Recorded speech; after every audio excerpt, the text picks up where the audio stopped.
passe par Kierkegaard, ce qui est quand même assez bizarre, parce que tout de même, Kierkegaard, un philosophe que j'ai lu beaucoup à cause de ça, cité 77 fois par Lacan. Hein. Quel rapport entre l'angoisse et la vérité? C'est précisément, l'angoisse, elle est dans le concept, la vérité est dans le concept, où elle est, le concept, c'est-à-dire le langage, ou dans l'angoisse.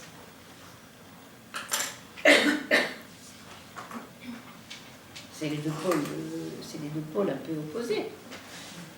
Est-ce qu'elle est entièrement dissible en concept, donc en mots qu'on prend, ou est-ce que c'est à partir de l'angoisse? C'est quand même deux choses qui sont opposées. Et le seul qui semble les rassembler, c'est précisément Kierkegaard, puisque ce qu'il écrit, c'est le concept de l'angoisse. Et Lacan dit, à un moment donné, c'est le concept ou l'angoisse. Et pour finir, tout de même, on va dire que la première partie de son travail, c'est plus côté concept, enfin côté langage, et la deuxième partie est quand même un peu plus côté angoisse, côté objet art, puis côté réel. Je ne sais pas si je réponds bien à votre question. Oui.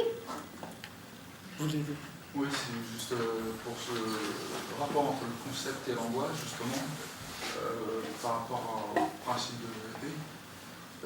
C'est peut-être justement à partir de là qu'on peut créer justement l'étranger.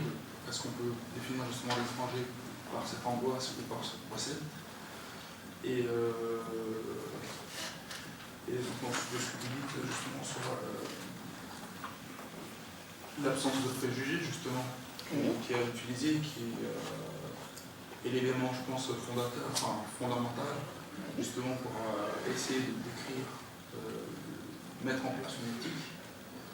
Et qui, aujourd'hui, on peut se poser justement sur la question, est-ce que nous sommes une société qui est plus fondée sur le concept ou sur justement cette angoisse? C'est très juste, oui. Et donc là, c'est une introspection assez forte que l'on doit peut-être mettre en place.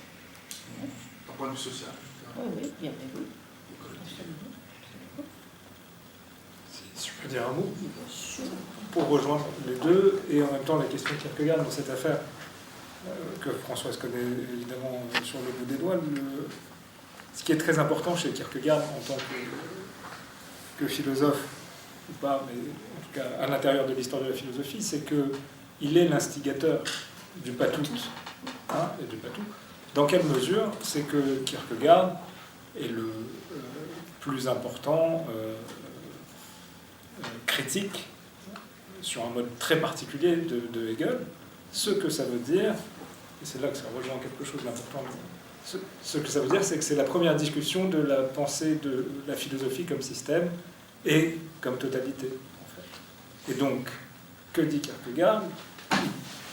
Aujourd'hui, on dirait dans un terme contemporain, déconstruire le système, et donc la prise du concept par l'angoisse, par le pathos. C'est-à-dire qu'il commence à montrer, c'est une voie qu'il fraye, qui ferait, disons, une filiation qui irait de Kierkegaard, Nietzsche, Rosenzweig, par exemple, évidemment Lévinas et quelques autres après qu'il suit, qui le suivent, lui, Kierkegaard.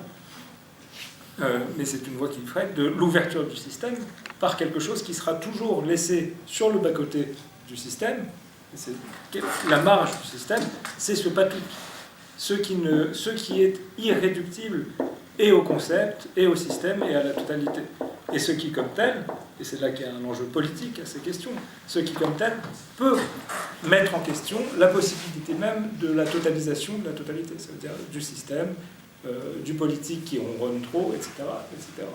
C'est-à-dire que c'est là, avec Kierkegaard, on a une ouverture qui est fondamentale, pour le coup, dans la possibilité même de la pensée, qui fera une ouverture aussi qui aura des conséquences qui sont politiques, de toute façon.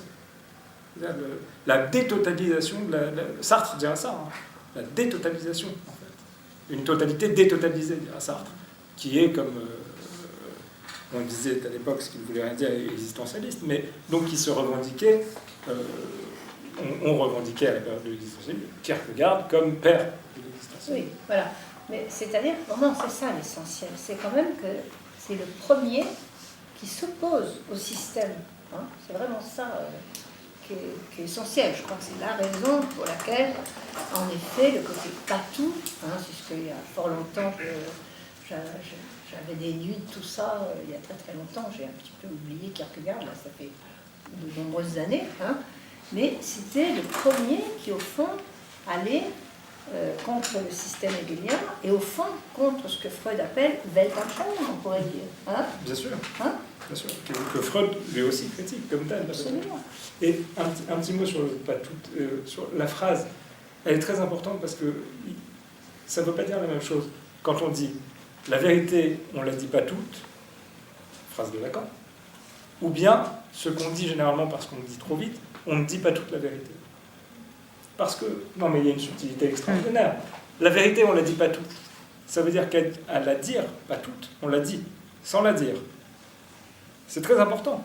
C'est-à-dire que vous dites la vérité en la disant pas toute.